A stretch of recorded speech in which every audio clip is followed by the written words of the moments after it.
Vâng, thưa quý vị, cảm ơn quý vị vẫn giữ chương trình hôm nay và ngày mai. Chúng ta trở lại với cái dự án về Quảng Trị tượng đài. Thì để tiếp lời của anh Bùi Mạnh Cường thì đối với Thanh Hương, cái tượng đài chiến sĩ không những là của người chiến sĩ Việt Nam Cộng Hòa, nhưng mà nó cũng để tưởng nhớ những người Mỹ đã mất trong chiến tranh Việt Nam.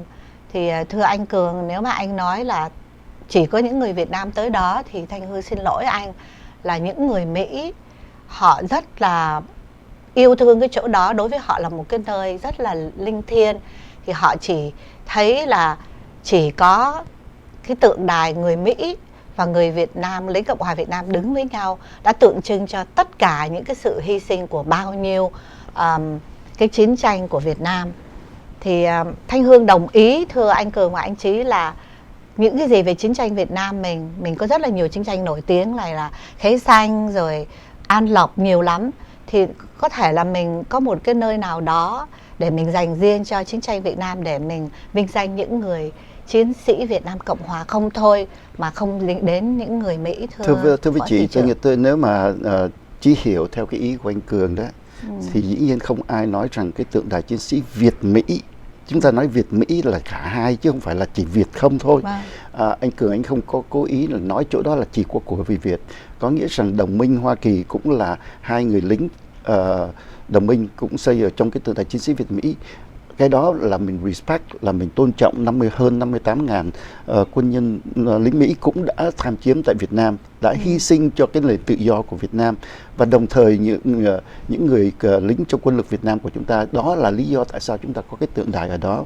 Và khi mà chị nói tới cái tượng đài, Chí rất đồng ý với lại anh Cường về cái vấn đề cái sự linh thiêng ở đó. Nếu mà có một người nào đó, ngày nào đó, một buổi chiều tối chị ra ngoài đó, thấy những ánh lửa bập bùng, thấy những cái hình ảnh ở đó, chị nhìn thấy, tôi nói ở đây mà giờ tôi cảm thấy tôi nổi da gà, là bởi vì tôi thấy rằng là cái sự linh thiêng khi mà chúng ta tới đó, chúng ta nhìn, quan sát, thì không phải chỉ là những người ở đây, nhưng mà chúng ta thấy rằng biết bao nhiêu người Việt Nam của chúng ta khắp nơi khi mà đổ về thành phố Westminster, nơi được gọi là thủ phủ của người Việt Nam, thì đều tới đó để mà gọi là viếng thăm.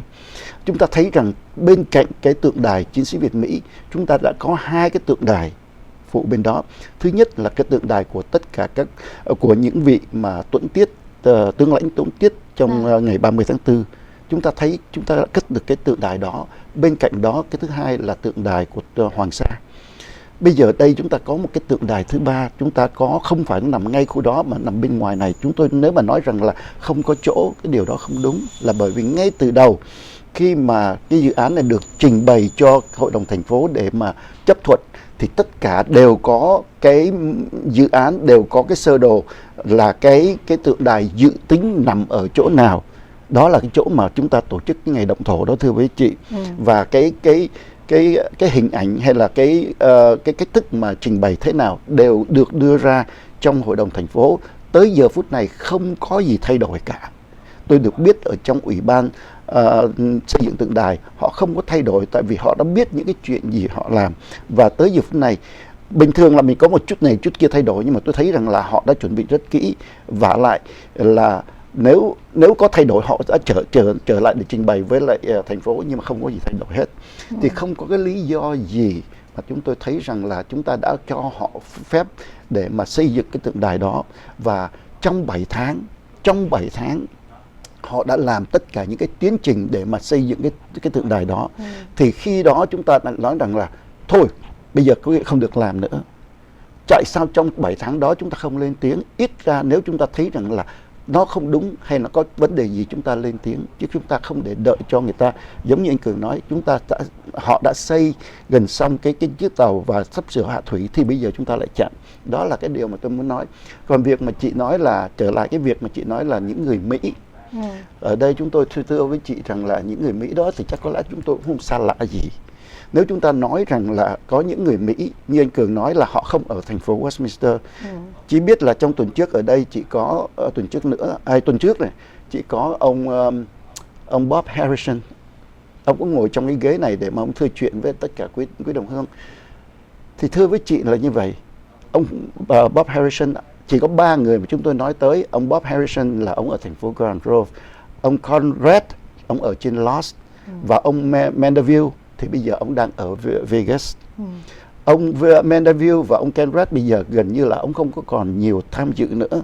Nhưng mà ông Bob Harrison thì tôi trở lại tôi nói chuyện với chị ông Bob Harrison, bất cứ cái tượng đài nào, tôi trước khi mà cái tượng đài Hoàng Sa đó, thì cái tượng đài mà các vị tướng lãnh tuất tiết đó, thì tôi chưa có phải là một nghị viên trong thành phố, cho nên chúng tôi không biết được cái vấn đề mà thành phố quyết định thế nào. Nhưng mà cái tượng đài Hoàng Sa tôi biết chính ông Bob Harrison, ông là người chống lại cái vấn đề mà xây dựng cái tượng đài trong đó. Ông trong lúc đó tôi đang ở bên Hawaii vacation, ông gọi cho tôi nửa đêm, tôi vẫn nói chuyện với ông á. Còn bây giờ chúng ta trở lại cái tượng đài tái chiếm của thành Quảng Trị, khi cái dự án được trình bày, cũng ông Bob Harrison cũng ra chống trong cái kỳ đó. Thì khi mà ông chống như vậy, nếu chúng ta nói rằng là nếu không người Mỹ ở chống, thì tại sao lúc bây giờ 5 người trong nghị viên của thành phố lại bầu hết cho cái việc đó? Ông đã nói lên cái quan điểm của ông ngay từ đó mà. Rồi sau đó 7 tháng trời ông im lặng không nói gì.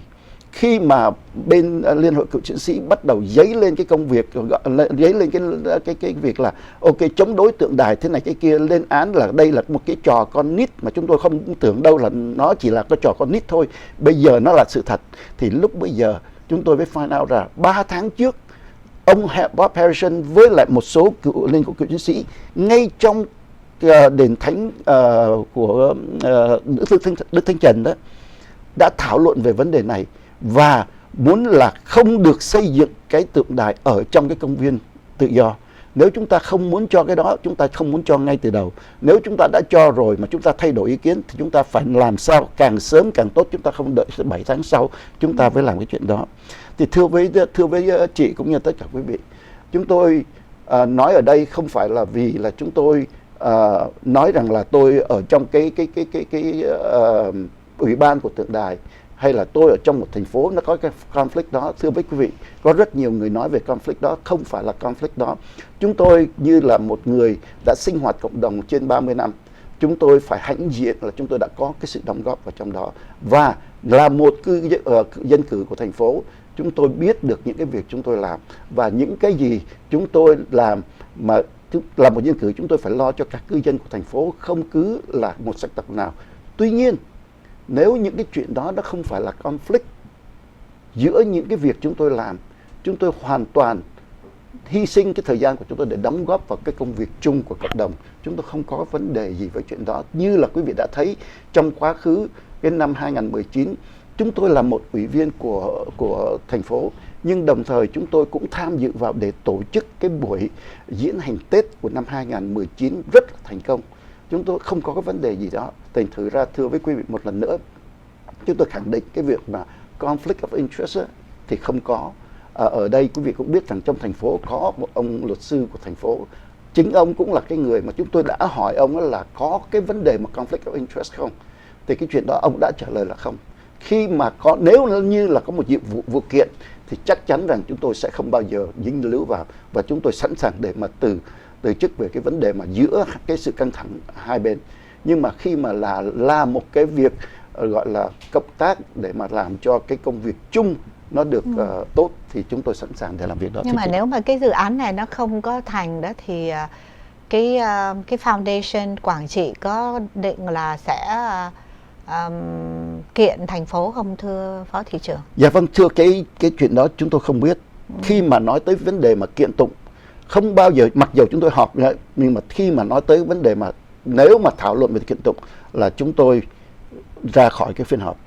Cho tới giờ phút này chúng tôi không biết là ủy ban dự tính kiện hay không kiện hay cái gì cả, chúng tôi không cần biết cái chuyện đó. Dạ. Dạ, tiếp lời của anh thì tôi không phải là cái người nằm trong cái ủy ban, nhưng mà một cách thông thường đó là khi một cái dự án, một cái công ty hay là một cái nhóm nào đó bị thiệt hại về vấn đề gì ấy, thì người ta sẽ có thể sử dụng được tất cả những cái điều lệ luật pháp cho phép.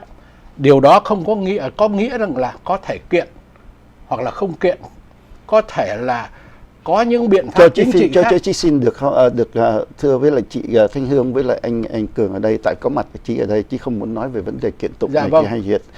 Bây giờ mình chỉ nói về vấn đề tượng đài thôi. Dạ vâng. Thì bây giờ đó thì cái mà một cái điều mà bà Kimberly Hồ đã làm mà nó sẽ tai hại cho cộng đồng chúng ta, thứ nhất là cái nguyện vọng của cộng đồng Việt Nam này cũng như là của rất là nhiều nơi trên thế giới muốn đặt cái tượng đài ở đó. Tượng đài ở đó không phải chỉ dành cho người Việt Nam, tôi xin xác nhận là của tất cả mọi người, nhưng mà cái nơi đó là nơi tập trung đa số là người Việt Nam, và chúng ta đã có 2 tượng đài khác ở đó rồi.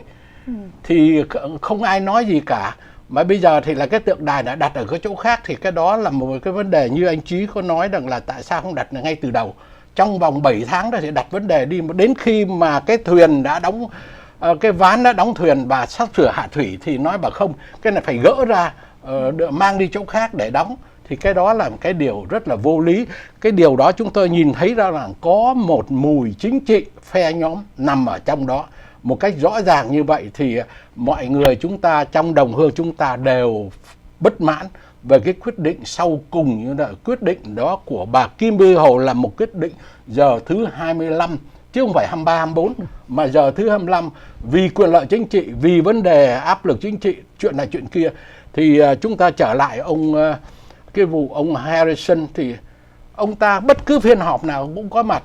Ông ấy là một cái hình như ông là vấn đề mua ở trong cái Freedom Park mà thưa anh. Ông ấy Freedom Park thì đúng, ông ấy là ông ở trong đó. Mà ông ấy đã ngồi đó từ như vậy thì ông nói là Freedom Park cái tượng đài Việt Mỹ đi chỗ khác đi. Mà tại sao ông ấy để đó, rồi xong rồi cái tượng đài của Trường Sa, Hoàng Sa, tượng đài của các vị tướng lãnh đã nằm ở đó 2 tượng đài rồi.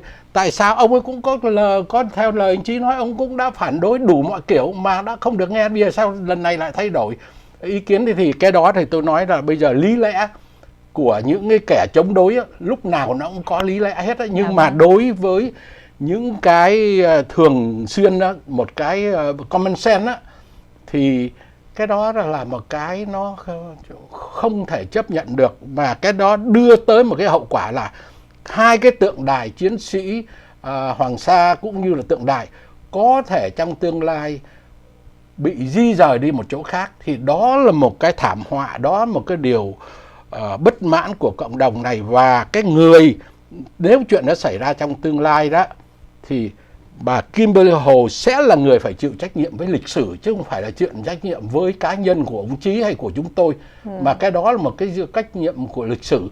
Thì cái đó là cái điều mà tôi hy vọng rằng là bà Kimberly Hồ nghe được cái điều này và quay trở lại với cộng đồng, và để thực hiện cái điều đó một cách hài hòa. Chúng tôi không có muốn là có cái sự gì xảy ra.